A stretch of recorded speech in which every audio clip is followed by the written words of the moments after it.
सुप्रभात कक्षायाः।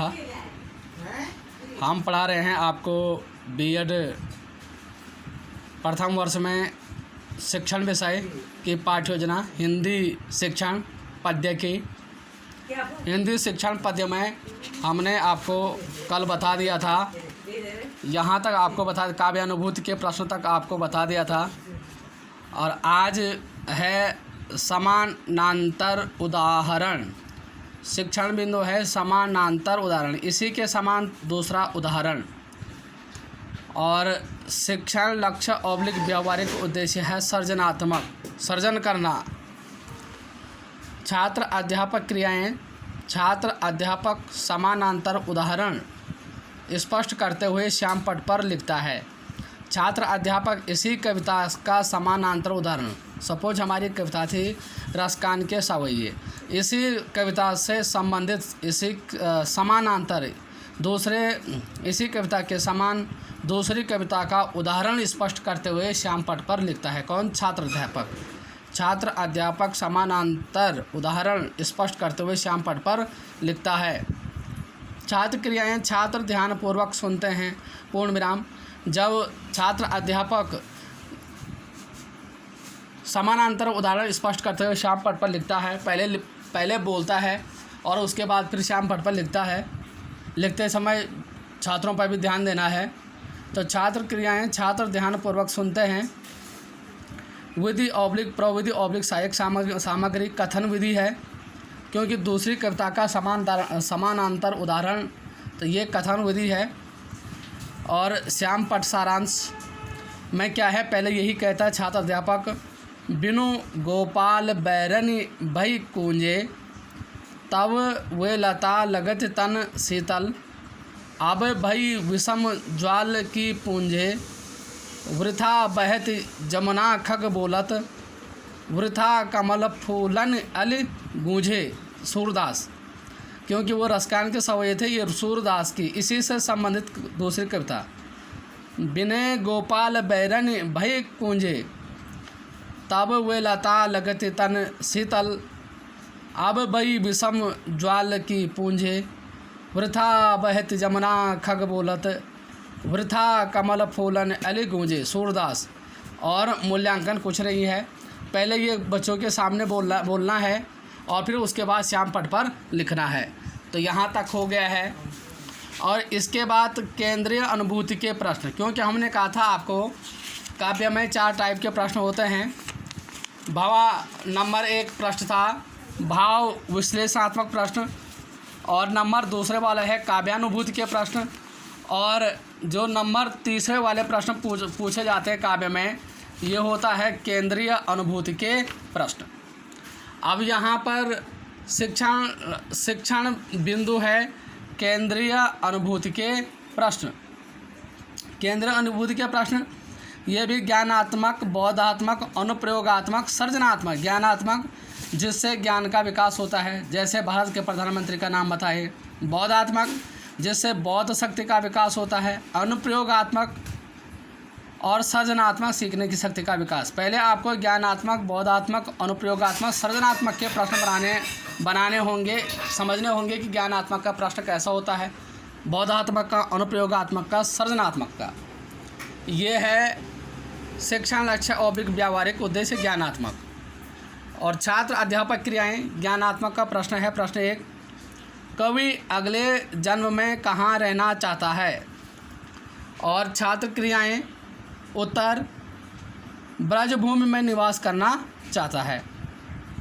और ये विधि ऑब्लिक प्रविधि सहायक सामग्री है, प्रश्नोत्तर विधि। अभी श्याम पट कुछ नहीं, मूल्यांकन कुछ नहीं है। ये था ज्ञानात्मक का केंद्र अनुभूति का प्रश्न।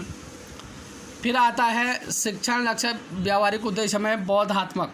प्रश्न 2, कवि अगले जन्म में कौन सा पशु बनना चाहता है। तो ये है गाय, क्योंकि ये छात्र अध्यापक क्रियाएं, कवि अगले जन्म में कौन सा पशु बनना चाहता है। और छात्र क्रियाएं गाय, पूर्ण विराम। विधि ऑब्लिक प्रविधि ऑब्लिक सहायक सामग्री है, प्रश्नोत्तर विधि। फिर प्रश्न नंबर 3 अनुप्रयोगात्मक का, अनुप्रयोगात्मक, शिक्षण लक्ष्य व्यावहारिक उद्देश्य अनुप्रयोगात्मक।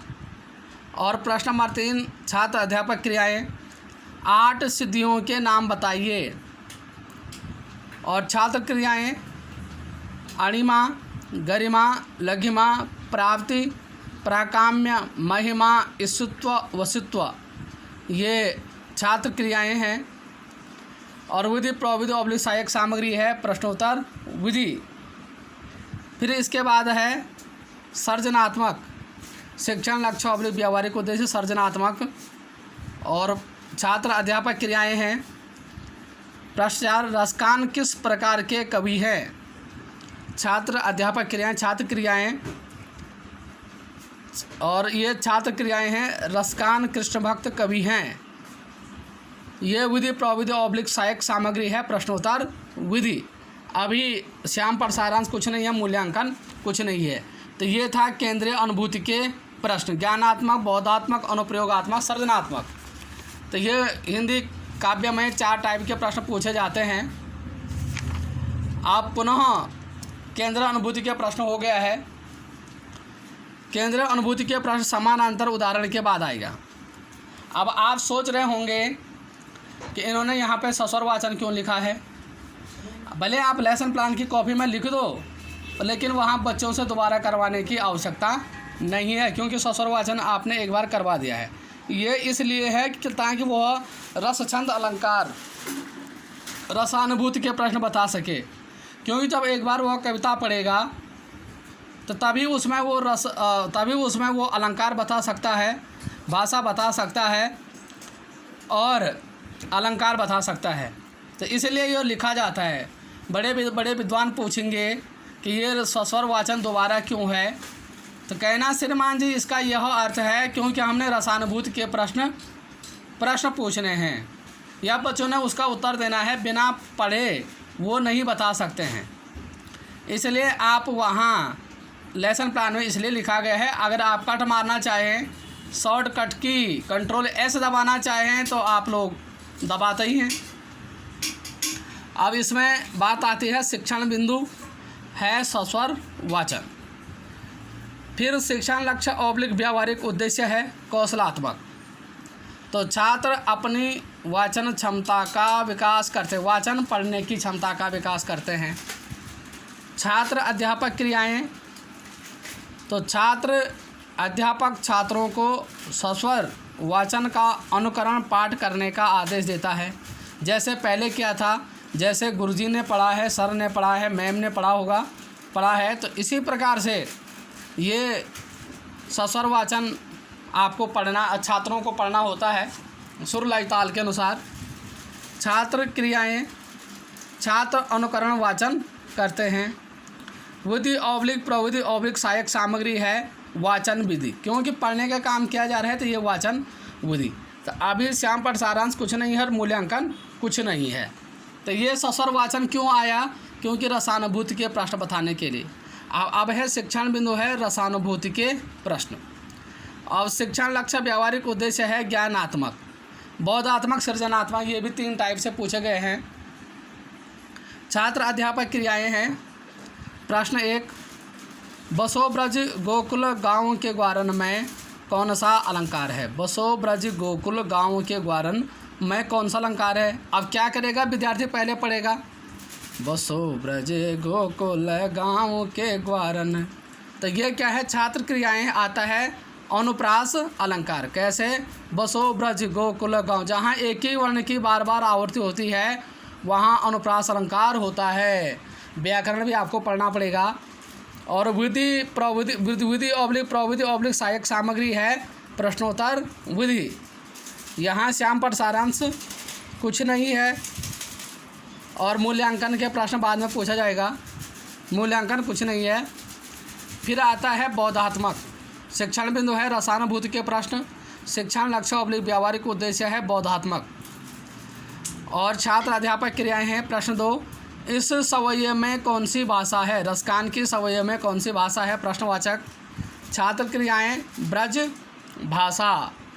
और ब्रज भाषा विधि ऑब्लिक प्रविधि ऑब्लिक सहायक सामग्री है प्रश्नोत्तर विधि पूर्ण विराम। मूल्यांकन कुछ नहीं, श्याम पर सारांश कुछ नहीं है, मूल्यांकन कुछ नहीं है। फिर है सृजनात्मक, शिक्षण लक्ष्य और व्यावहारिक उद्देश्य सृजनात्मक। प्रश्न नंबर 3, छात्र अध्यापक क्रियाएं। कालिंदी कुल कदम्ब की डारन में कौन सा अलंकार है? कालिंदी कुल कदम्ब की डारन, तो इसमें कौन सा अलंकार है? तो क्यों इसमें छात्र क्रियाएं क वर्ण की आवृत्ति से यहाँ अनुप्रास अलंकार है, क्योंकि जहाँ एक ही वर्ण की बार बार आवृत्ति होती है तो वहाँ अनुप्रास अलंकार होता है। और विधि प्रविधि सहायक सामग्री है, प्रश्नोत्तर विधि, श्याम पर सारांश कुछ नहीं, मूल्यांकन कुछ नहीं है। तो ये था आपका रसानुभूति के प्रश्न। फिर इसमें आपका बनता है, फिर यहाँ पर इसका अभी मूल्यांकन कार्य भी होगा, और मूल्यांकन कार्य में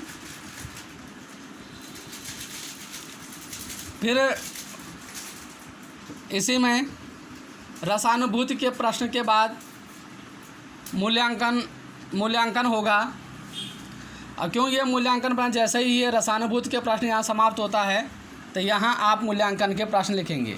सिर्फ अगले वाले में कि कवि अगले जन्म में कहाँ रहना चाहता है, कवि अगले जन्म में कहाँ रहना चाहता है, तो इसका उत्तर छात्र देंगे।